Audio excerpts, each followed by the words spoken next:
Hey everybody, welcome to the Orange and Brown Talk podcast. It is Monday about 5 o'clock. Dan Labbe with Mary Kay Cabot. A Hey Mary Kay edition of the podcast. These questions coming from our Football Insider subscribers, cleveland.com/Browns. The blue banner at the top of the page to get involved with that. Real quickly off the top too, I'll just tell you, find us on YouTube at Cleveland Browns on cleveland.com because we put all these pods up in video form as well. The full pod, you can watch us. And look, while I'm at it, Instagram is Orange and Brown Talk. Our Twitter is Orange Brown Talk. Just get that stuff out of the way, all off the top. Mary Kay, we are almost there. We are now less than 2 weeks away from the NFL draft. The Browns will go on the clock in, it's the 14th as we're recording this, so it's 10 days basically. The Browns will go on the clock.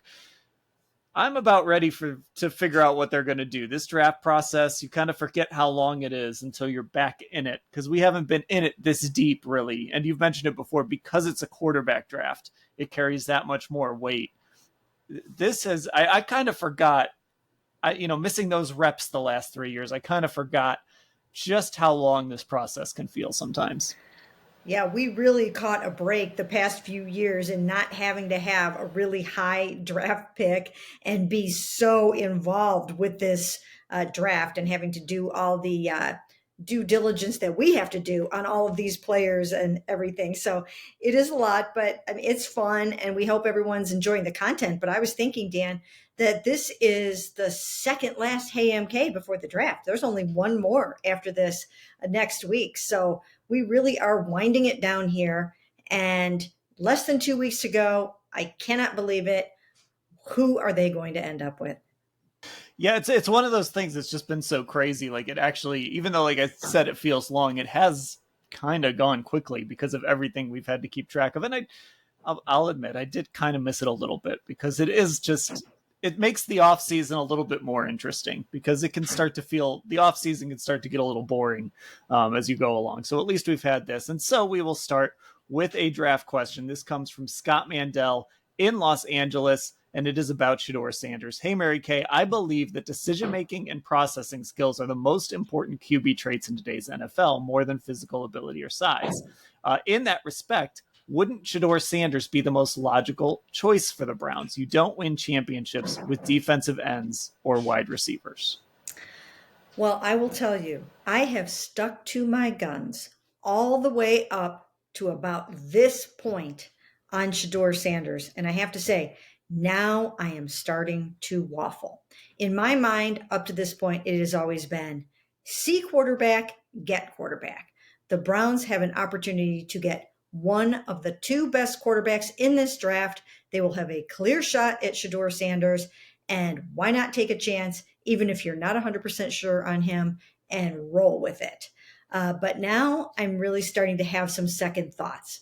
When I add up everything that they've done so far, including signing Joe Flacco and talking up Kenny Pickett the way that they do, it really makes me think that perhaps they are going to go with a more developmental quarterback that they can take their time with and go ahead and try to start Kenny Pickett and or Joe Flacco this season and work their quarterback, their rookie quarterback, into the lineup a little bit more slowly.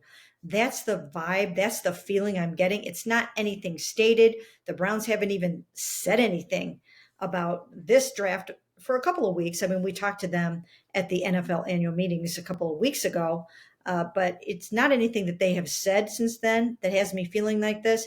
It's just throwing it all into the hopper and seeing that perhaps Shedeur isn't going to be the choice for them for a number of different reasons. And I absolutely wouldn't be surprised right now if it is Travis Hunter. Yeah, and you and I are both kind of on the same page with this because and I'm trying to make sure that it's not just, okay, this has been such a long process that you do talk yourself into 100 different scenarios. And you can start to get off the scent of something that when you get to draft night, that thing happens. And then it's like, of course, I've been thinking that all along. But the Flacco thing, now that I've had a couple days to process it, and we talked about, like, it doesn't change their draft strategy, but maybe it tipped their hand on their draft strategy because now you essentially have two bridge quarterbacks. You have Kenny Pickett and Joe Flacco, and you gave up a draft asset to get Kenny Pickett. you sign Joe Flacco. I don't think you're going to get to the end of August and waive either of these guys. So to me, that says, hey, if we draft somebody, we kind of view that guy as not even ready to be the backup, maybe, which does not scream picking a quarterback at number 2, especially Shedeur Sanders. So just connecting those dots, that's kind of caused me to think that maybe they are eyeing one of these other quarterbacks in the draft, which also tells me maybe they are willing to acknowledge that they might not come away from this draft with their franchise quarterback. They might not say it out loud, but there would be an acknowledgement in that, I think. Yes, I think so too. And then when you add in there the things that Louis Riddick said, Louis Riddick is very, very close to Deion Sanders. And if he's going to be out there saying that he hopes that Shedeur doesn't go in the top 3 of this draft to either the Titans, who are going to take Cam Ward, or the Browns at number 2, or the Giants at number 3, then there's something there. That is more than just smoke. So that's another thing that is giving me pause about the whole Shedeur Sanders thing. And now you see, of course, that Shedeur, I think it was today, visited the Las Vegas Raiders, who have the number 6 overall pick. And then he visited. Then we've got word that Derek Carr might miss all or most of the season with the Saints. And so when Louis Riddick said what he said about Shedeur not going in the top 3, he cited the Raiders. He had some kind of inside intel, it seems to me. He cited the Raiders. He cited the Saints. He cited the Steelers, who have the number 21 pick. So something is going on here. There is a paradigm shift going on in the draft. And it was almost like before the workout, before the showcase, even though he did a really nice job at the showcase, all the buzz was Browns and Shedeur, or a lot of buzz was that. A lot of people also still thought they were taking Abdul Carter at that time.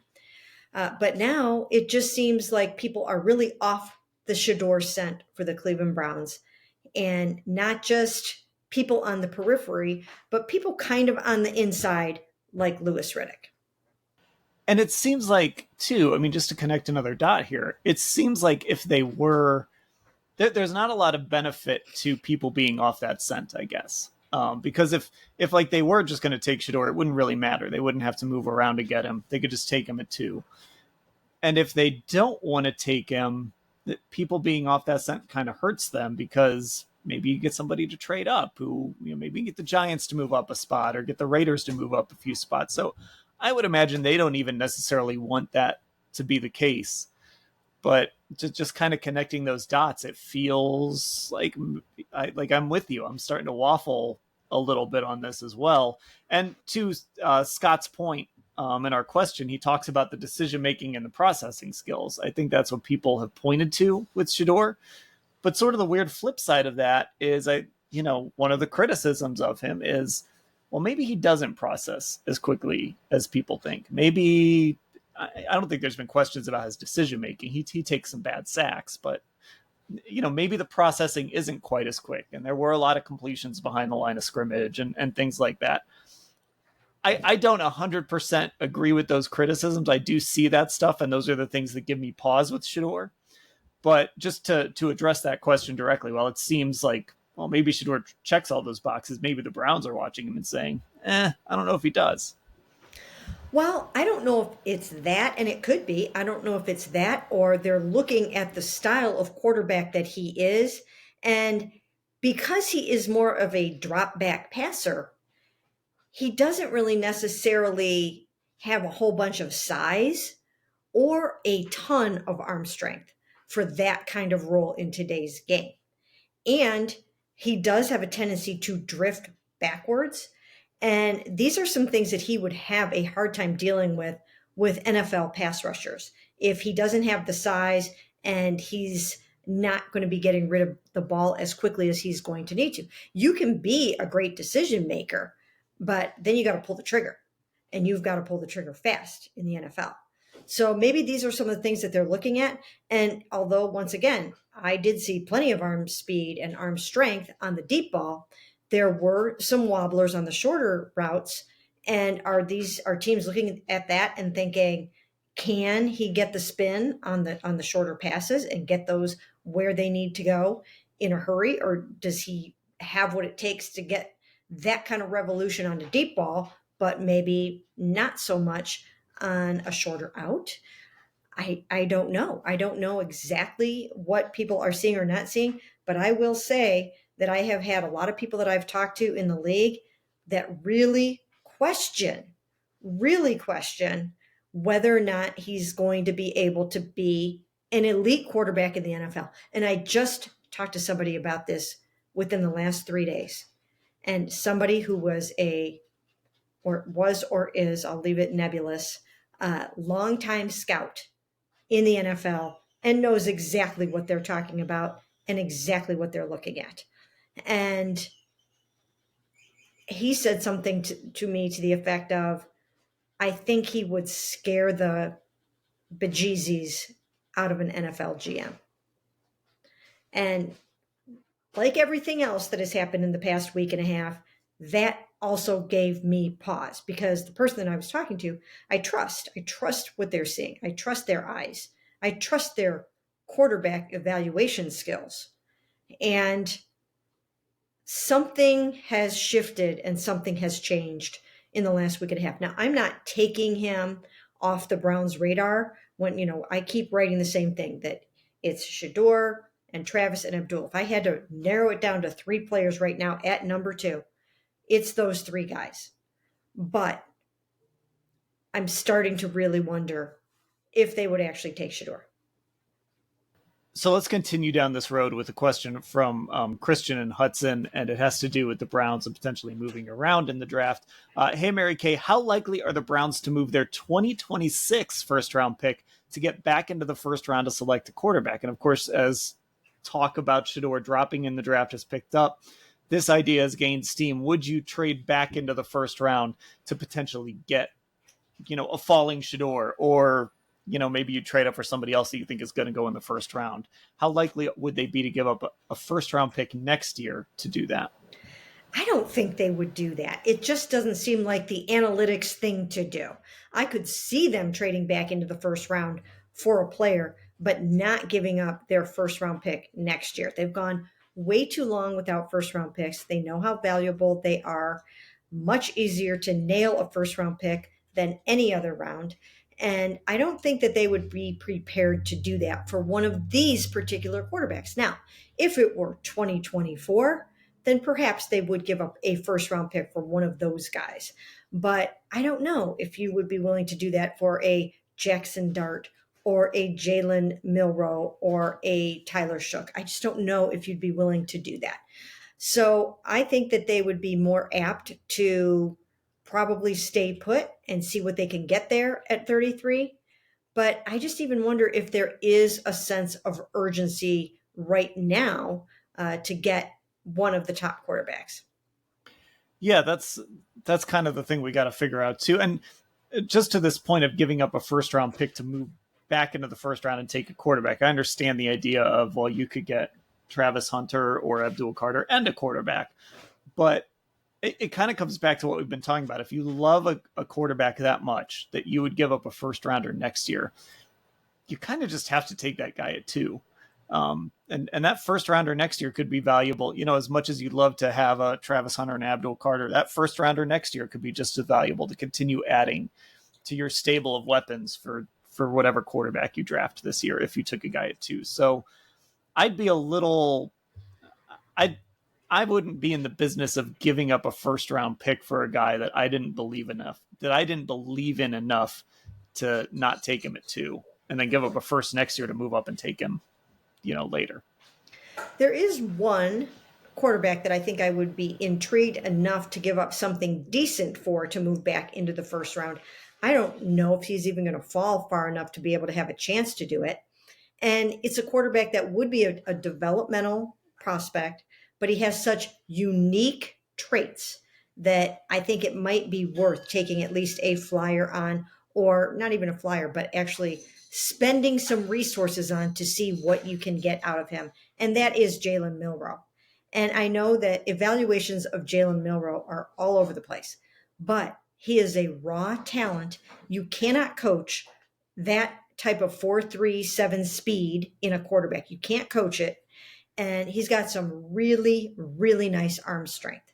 So if you can hone that talent in the same way that the Ravens have done with Lamar Jackson, and Jalen might be a little bit more of a project even than Lamar was in terms of developing his passing skills.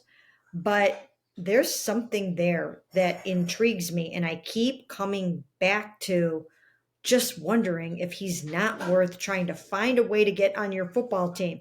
But once again, this is not something where it can be sort of, hey, let's just throw him onto the football team and see what happens. He is a commitment. I mean, you have to commit to the bit.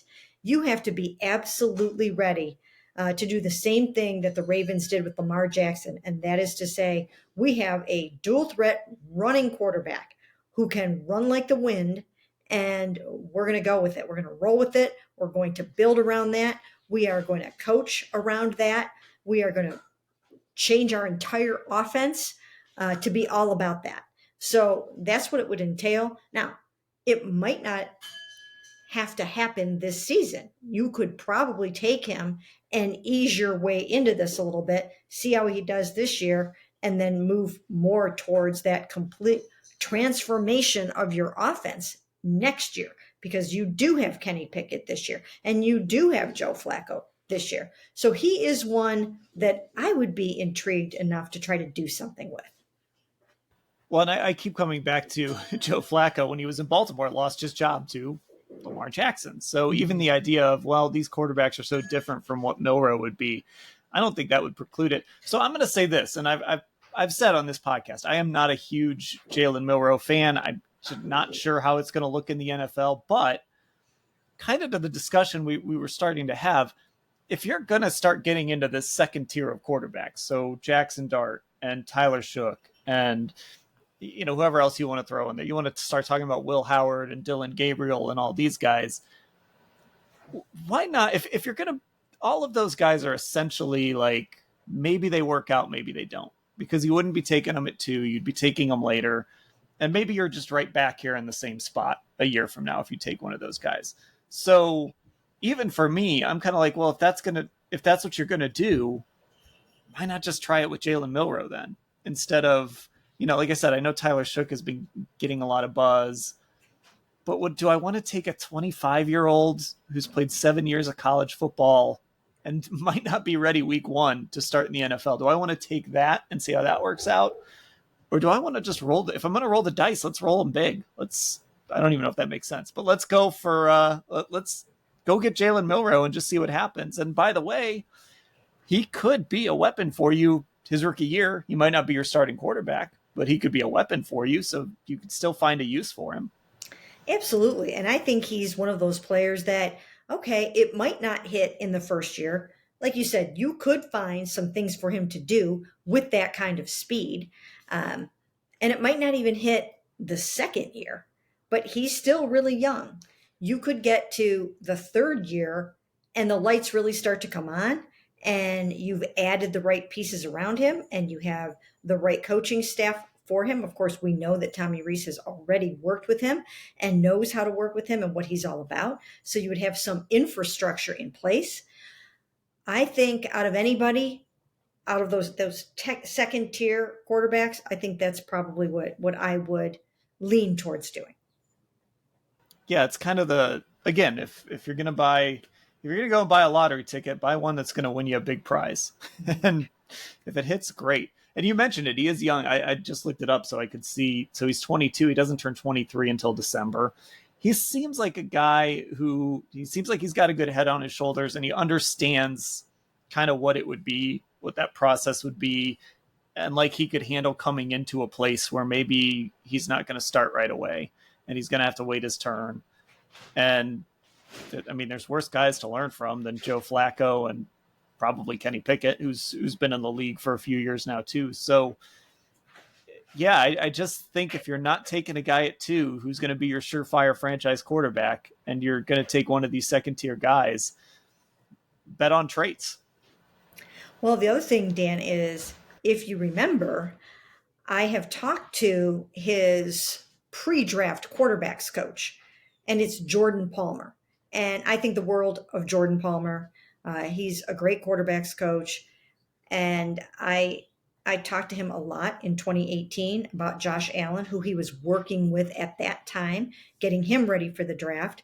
And after talking to him a ton and talking to a bunch of other people, that's how I settled upon Josh Allen over Baker Mayfield in that draft, because I kept asking Jordan, what about accuracy? I keep asking these NFL offensive coordinators, can you improve accuracy in the NFL? All the coordinators kept telling me, no, you can't do it. That's if you're not accurate, you're not going to get accurate. And Jordan kept on saying, that's not true, because he has already completely transformed his accuracy just in the last few months. And it's only going to get better and better and better. And that actually happened. So he's been the one working most closely with Jalen Milroe. And, you have seen improvement even since the Senior Bowl. They went back to the drawing board after that, I'm guessing, and worked on some things. And they've been working really, really hard. And I do think that there's going to be something to Jalen Milroe, and somebody's going to see something in him and take a chance. And if it doesn't work, if it ends up being, if it ends up just being bad, if it doesn't translate to the NFL, then okay, you lost to whatever we're talking, a second round pick or something like that, with Milroe. But it's going to be fascinating to see where he ends up, and especially if he ends up in Cleveland, how that plays out. Let's get to this question, another draft question from Carloso in Plymouth, Massachusetts. Hey, Mary Kate, while it looks like the Browns are infatuated with Travis Hunter and are unlikely to be choosing Shedeur Sanders, what do you think happens if the Titans surprise everyone and don't take Cam Ward, but they take Abdul Carter or Travis Hunter? In that scenario, I actually think the Browns would take Cam Ward. I do. I think that they would. So if the Titans decide to shock everyone and surprise everyone and do something like that, then I think the Browns are just going to keep the shock factor and the wow factor going and take Cam Ward. I don't see that happening. One thing that I could see possibly happening is the Titans still trading out of that pick and letting somebody else take Cam Ward, which is not going to be the Cleveland Browns. It's just Andrew Berry has pretty much told us that's not going to happen. I mean, he hasn't completely 100% slammed the door shut on it, but he did say that it is unlikely that they would do that. Now, somebody else might decide to do that, but I don't think that is going to be the Cleveland Browns based on what he told us at the NFL annual meetings. But if Cam Ward fell in their lap at number 2, I think they would take him. Yeah, that to me is like too good to pass up. I just think Cam Ward and again, I think there is downside to Cam Ward. I think as we've gotten away, this was always bound to happen. A lot of these, the way we talk about these quarterbacks has changed a lot. And there are some comps being made for Cam Ward that it's just sort of, let's pump the brakes a little bit, in comparing him to a guy like Patrick Mahomes. But I think the potential of Cam Ward is too good to pass up if the Titans decide that they want to go a different direction and leave him there too. I think that's the one that I would say you just absolutely have to throw whatever you have, throw it out the window, and you've got to take Cam Ward at that point. And then maybe he becomes your week 1 starter. That would change everything in my mind. It would change everything in my mind too. Again, I really do think that the Titans will just sit tight and take him. He now sort of seems to be the only sure thing in this draft amongst the quarterbacks. That's the way people seem to be viewing this at this point. So I don't think that they're going to pass on him. But if they do have any qualms of their own, or they are seeing things that are giving them pause, then who knows? Maybe they trade out of the pick, or maybe they take one of the players who is considered to be generational in this draft, and that would be Travis Hunter or Abdul Carter. So that leads us to this question from Jim in Zanesville. And this is, again, sort of the thread we're on here, but I think this leads to another topic as well.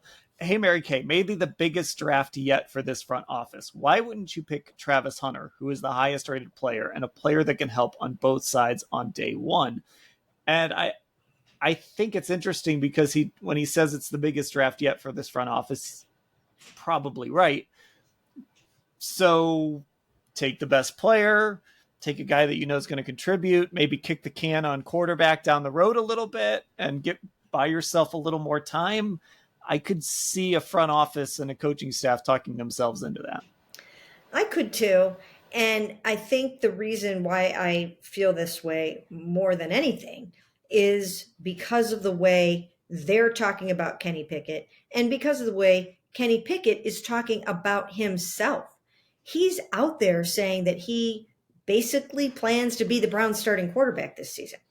And they talked him up so much at the NFL annual meeting, and they were not talking about him in terms of a backup. They were talking about him in terms of absolutely, if we need him to start on day one, we feel like he can do that. I honestly think that they are looking at him as having the same kind of potential that um, that Sam Darnold had when he went to the Vikings and excelled up there with Kevin O'Connell, and Baker Mayfield, that in one of his next chances in Tampa, that got in the right environment and with the right people for himself and the right supporting cast, and everything clicked for him. Jared Goff in Detroit, Geno Smith in Seattle, all players that showed some promise, all actually first round picks, including Kenny Pickett. All first round picks, well, not Geno. Geno was a second round pick, but mostly first round picks that had showed some promise early on in their career and were certainly very highly rated coming out in the draft. But for whatever reason, they didn't land in the right situation for them or the right point in time or whatever. And now they're flourishing in their current opportunities. And with Kenny, when you look at Kenny, he had some challenging situations going on when he was with the Pittsburgh Steelers. They fired their offensive coordinator in his second season there in 2023. So, it couldn't have been great for both of his years there. And then, he had some challenging receivers that he had to deal with. And, sometimes there's just a lot going on around a quarterback. And the thing to remember about Kenny Pickett is the fact that he asked to be traded. They didn't throw him overboard. He asked to be traded. They might have just let that season play out, start fresh, come back. He had an ankle injury in 2023 that cost him the last 4 or 5 games of the season and the playoffs. Start fresh, come back next year, and let's see where this all goes. But he asked to be traded when they signed Russell Wilson, and they figured, why not parlay it into some draft picks? They did that. And who knows where Kenny Pickett would be right now if he hadn't asked to be traded. Maybe he would still be in Pittsburgh trying to win the starting job this year. And maybe the lights would have come on for him there by now. Maybe not. But I think the Browns are hoping to catch that lightning in a bottle with Kenny in the way that some of these other teams have with these first round quarterbacks, and see if they can't get a decent season out of him. And I just keep coming back to, it obviously wasn't much, but they did give up a draft pick for Kenny Pickett. And, again, it's a 5th, so whatever. But also, we know Andrew Berry values those day 3 picks, and he likes to use those picks to try and go, Za'Darius Smith, Amari Cooper, Jerry Jeudy, like all these guys. He likes to use those day 3 picks sometimes to go get guys. And the fact that it was the first move they made was they traded a draft pick to bring in Kenny Pickett. They could have waited and signed Joe Flacco still probably on April 11th. Now, obviously, they wouldn't have had another quarterback ready to go in the building, but they don't need one anyway for a couple of weeks, really. But I still think there's something to that idea that they looked at Kenny Pickett and said, instead of letting the market play out a little bit, we're going to use one of our day 3 picks and we're going to go get that guy. So it was a very targeted, we see something there, at least enough that we're going to give up a draft pick and DTR and go get him. Yes, and just the way that that Andrew Berry talks about Kenny Pickett, and the thing that I thought was really interesting is the fact that when we talked to him at the NFL annual meeting, he revealed that they would have absolutely loved to have acquired Kenny Pickett in a trade when he asked to be traded last season. And that's when the Eagles traded for him. But were the Pittsburgh Steelers going to do business with the Cleveland Browns? No, that probably was not going to happen. I mean, you can't rule it out because I think there is, there are good relationships there, but I don't think that would have been an easy thing to pull off. But when you know that he has his eye on somebody like that one year and then he comes back to get him the next year, that they really like a guy if they're going to do that. We've seen them do that a number of times with Jerry Jeudy. We've seen it. We've seen it with other guys. So I do think that there's something more there than meets the eye. And just to hear everybody talk about it, I think that they are excited about what Kenny Pickett can do in this particular offense. Well, and that opens up, of course, the discussion, like obviously with bringing in Joe Flacco. I think most people assumed Joe Flacco will start the season as the number one, but I don't think we should necessarily say that. Again, just looking at the idea that Joe was $4 million. Now I know there's incentives for $13 million, and you laid that out in a story over the weekend, all the things he would have to do to get to that $13 million. But, a $4 million quarterback that you signed on April 11th, I don't think it's guaranteed that Joe will be your opening week starter. Now that's a tough thing for Kenny Pickett to have to deal with, obviously, but I don't know that I'd just write that in pen right now. No, I wouldn't either. And here's why. Because on a number of occasions, they have told us that Kenny Pickett doesn't turn the ball over. And that's what they're looking for out of their quarterback. Almost a game manager who's not going to turn the ball over in the same way that they used to describe Jacoby Brissett to us, right? So, and they also feel that he has more athletic upside at this point in his career than Jacoby did. Well, what's the big knock against Joe Flacco? And it reared its ugly head when he was with the Colts last year, and that is turning the ball over. And I used the stat in my story. I can't remember if it was 6 interceptions and 3 lost fumbles in his final 4 games. I think that's what it was. In his final 4 starts there, 6 interceptions and 3 lost fumbles, I think, is the statistic that I used. So that is not going to fly with the Cleveland Browns if that's going to be happening. And we know that that's why Jameis Winston isn't here anymore, because he turned the ball over too much. Yes, they love the big, huge arm. They love the downfield pass. They love connecting with Amari Cooper, who is obviously not here anymore, and Jerry Jeudy. They love those big chunk plays that lead to touchdowns. But what they don't love are the interceptions. And I think that that's where Kenny has an edge on Joe Flacco, is that he doesn't turn the ball over. And in this particular offense, I think that they're going to work very, very hard to surround him with a supporting cast where he's got outlet passes, running backs that are going to catch the ball out of the backfield, a shorter passing game, a running game, a better defense for them, hopefully, than they had last year, and that he will have an opportunity to play good, clean football. And I think that's what they're looking for. Yeah, I was looking it up there while you were talking. You did get, that is the stat, 6 interceptions, 3 lost fumbles in those games. So, and the other part of that is you can't really make the argument that, well, playing in the Browns offense is going to change that for Joe Flacco, because we saw it when Joe Flacco was here in December. He turned the ball over a bunch, and you lived with it because you had to, and he was putting up 300-yard games and throwing touchdown passes and winning, but ultimately it did come back to bite you in that Houston game. It's not fair to solely blame that on Joe Flacco. We've talked about the defense in the first half in that game, but if you throw back-to-back pick sixes, that doesn't help your cause either. So a guy at 40 years old probably isn't going to change his stripes. You probably know what you're getting in Joe Flacco, and he can do great things, or he could turn the ball over 2 or 3 times in a game. And I think you're right. That's why they might decide early on, we like the cockpit we've built here. Let's put Kenny Pickett in and let him fly this plane. And then you just hope he plays well enough that you're not going to have fans chanting for Flacco in that first home game, because the fan base at least will have a very short leash with Kenny Pickett.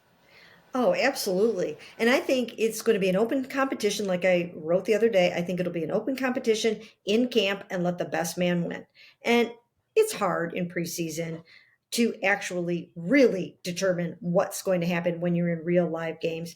But I think they look at it as though Kenny Pickett is 26 years old and Joe Flacco is 40. And he's probably maybe even lost a little bit of something than he had when he was here 2 seasons ago. Whereas Kenny Pickett is still so young. And the other thing about Kenny Pickett is he just got some really, really good offensive coaching from Kellen Moore. Kellen Moore coached Jalen Hurts to a Super Bowl winning performance. And Kenny was right there, step for step, learning every single thing that Jalen Hurts learned from Kellen Moore. He is a really good football coach. So much so that he earned himself the head coaching job of the New Orleans Saints. And I think that you're going to see an even better Kenny Pickett this coming year than what you've ever seen before in the NFL. Again, he came out of a somewhat dysfunctional offense with the Steelers. We've seen and heard that before. We've seen that song and heard that song. And now he's gotten some great instruction. I'm sure he's learned a whole lot of things, to the point where I'm almost surprised that the Eagles would give him up for a 5th-round pick. Because in the event that Jalen Hurts goes down with some kind of an injury, you've kind of really groomed Kenny Pickett to take over and to step right in and do a nice job. It's working out great for Kenny because he has an opportunity to start here. But I think they may have given up a pretty valuable asset as well.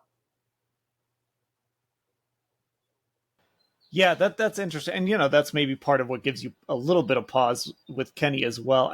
They had a guy, obviously they have DTR now, and I want to see if this guy's still on the roster. Tanner McKee. Tanner McKee, that I know always, like every preseason, and Browns fans know how this can be fool's gold.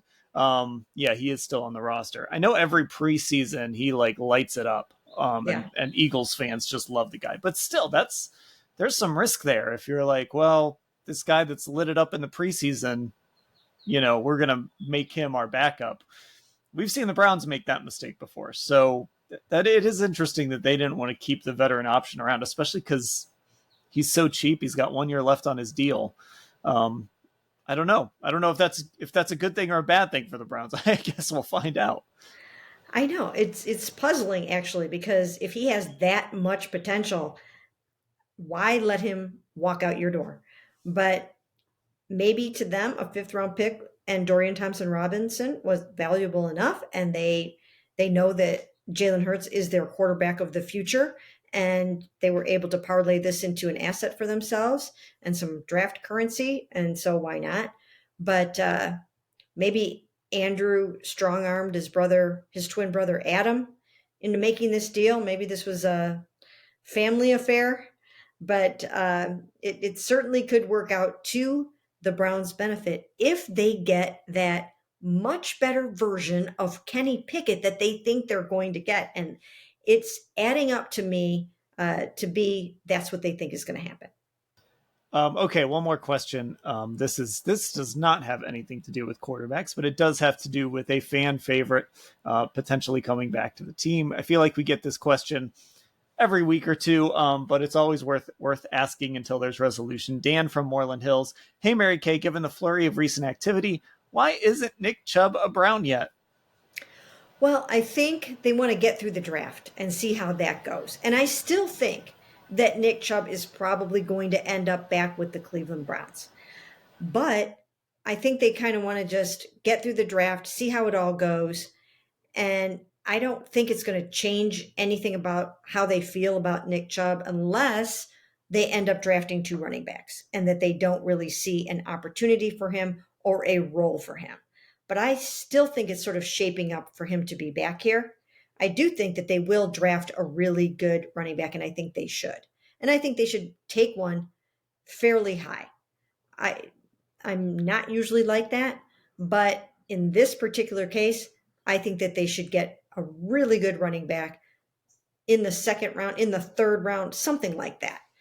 Because I really think that that's going to help whoever their starting quarterback is. It's going to help their defense. And I see a return to the running game this year.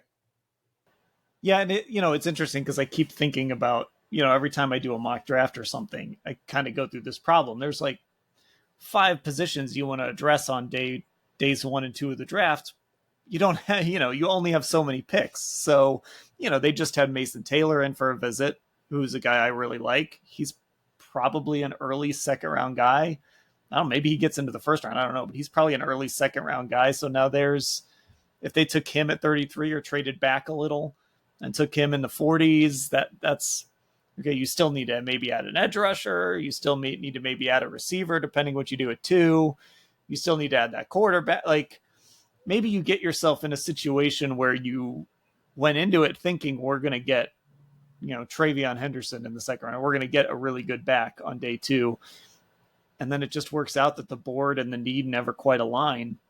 And now you're taking, a guy that I won't leave Lance Reisland alone about, Trevor Etienne, on day 3, who I think is going to be really good. But then, okay, now let's circle back and bring in Nick Chubb and Jerome Ford. We got Jerome Ford here. So I think that's really the holdup is let's see what happens in the draft and then see if there's a spot for Nick. And there's no sense of urgency right now because teams are not clamoring for Nick Chubb right now. Or if he has had opportunities, these opportunities are nothing that he's willing to jump on in the moment. We know that he wants to come back here. He's told us that numerous times. I remember asking Kareem Hunt, how much he would like to have Nick with the Chiefs, and he was like, "Any day of the week, let's roll." But nobody's really clamoring after him right now. And it's not because he's not good enough. I think the offer, if there has been one or any, probably isn't better than what he might already know he can get from the Browns. I am a little surprised, and maybe that's why what you just laid out. I am a little surprised no one has taken a flyer on Nick Chubb. I know, obviously, that injury, and he didn't quite look like Nick last year, but we never really got a chance to see it because then he broke his foot. So it felt like he was slowly starting to look a little more like Nick, but we'll see. Maybe it'll work out for the Browns in the end. Okay, that'll do it for this edition of the Orange and Brown Talk podcast, a Hey Mary Kay edition. Those questions were from our Football Insider subscribers, cleveland.com/Browns, the blue banner at the top of the page if you want to watch us. Our YouTube channel is Cleveland Browns on cleveland.com.